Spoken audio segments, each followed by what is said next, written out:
সুন্দর, সেই পথচারী যদি বলে তুমি সুন্দর, তাহলে সেই মেয়েটি মুখের মাস্ক খুলে আবারও দেখায় যে আমি এখনো সুন্দর। তখনও যদি বলে হ্যাঁ, তাহলে তাদের ওই করুণ অবস্থা করে। আর যদি কোনো পথচারী বলে না, তখন তাকে হত্যা করে। এর থেকে বাঁচার উপায় সেখানকার স্থানীয়দের ভাষায় যদি তুমি বলো মোটামুটি বা কিছু খাবার বা মিষ্টি দেব বা অন্যান্য কিছু দিয়ে তুমি যদি তাকে বিভ্রান্ত করো, সেই বিভ্রান্ত হয়ে থাকা সময়টুকুতে তুমি পালাতে পারো। এমন একটা সময় গেছিল যেখানে জাপানের লোককথা অনুযায়ী শোনা যায় যে সেই সময় স্কুল পর্যন্ত বন্ধ করে দেওয়া হয়েছিল।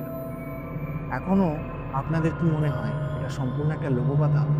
যদি আপনাদের মনে হয় এটা একটা লোককথা, সেটা আমাদের কমেন্ট সেকশনে জানাবেন। যদি মনে হয় যে না, এটা কোনো লোককথা নয়, তাহলেও আমাদেরকে কমেন্ট সেকশনে জানাবেন।